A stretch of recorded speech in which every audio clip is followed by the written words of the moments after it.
You ever notice that sometimes the characters that really stick with you, they aren't the heroes.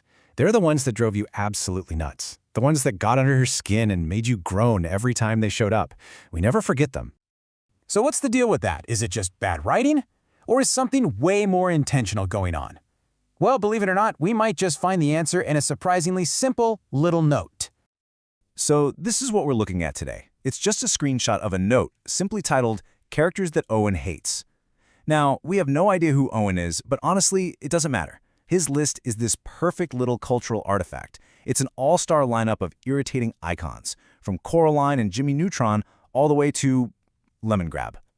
And what we're going to do is use this one person's very specific list to unpack a much bigger story about, well, how stories work.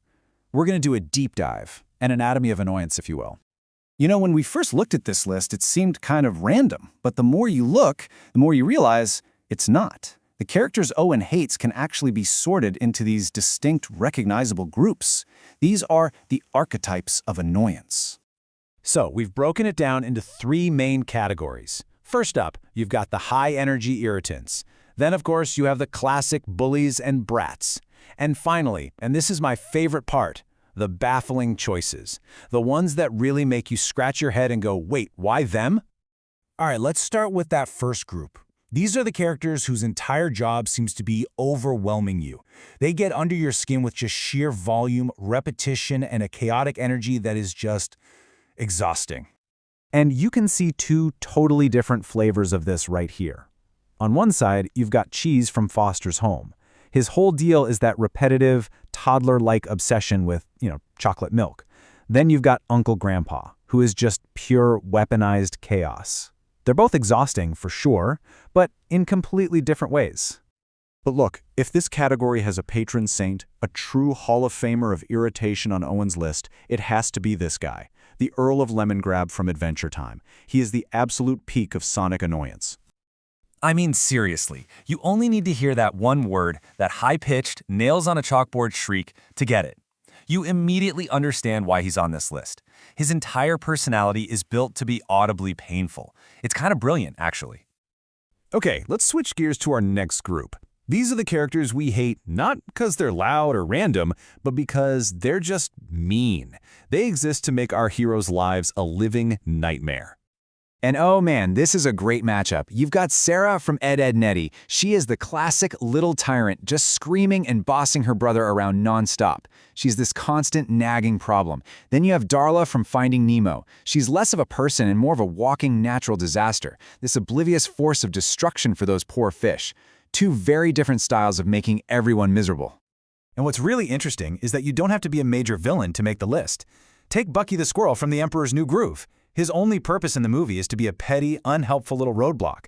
And it just goes to show you that constant low-grade antagonism can be just as good at making us hate a character as, trying to take over the world.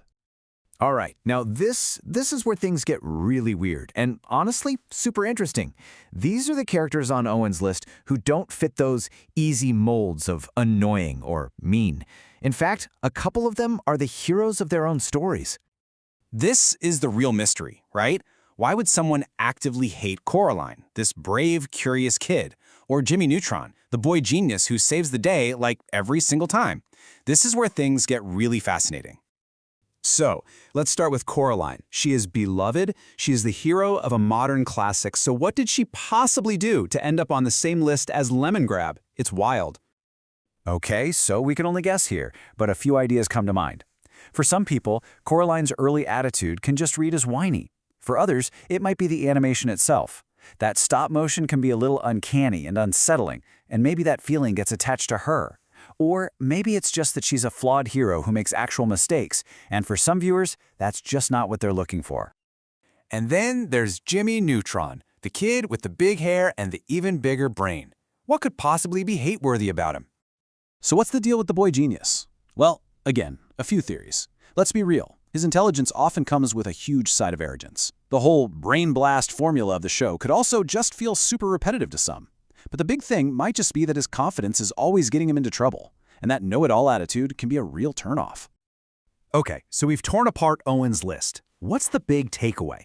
Why do creators keep making these characters that are basically designed to be hated? Well, it turns out there's a really important reason for it. Part of the answer is this classic idea from literature, the character foil. A foil is basically there to create contrast. By being really loud, they make the hero seem calm. By being cruel, they make the hero seem kind. But it's actually even deeper than that. So you got to understand, these characters are not accidents. They are not bad writing. They are very, very specific tools designed to make us feel something. They give us a safe outlet for things like frustration and anger. Hating a character like Sarah or Lemon Grab is, well, it's satisfying. And that's the magic trick, right? It's not just about making the hero look good. It's about catharsis. By putting up with these infuriating characters right alongside the hero, their eventual defeat, or the hero's big win, becomes our win too. Their failure is our shared victory, and it makes the whole story so much more powerful. Which brings us right back to where we started. Owen's list turned out to be this amazing little window into the mechanics of storytelling. It's a great reminder that a character doesn't have to be liked to be successful. So that leaves just one last question to think about. Who's on your list?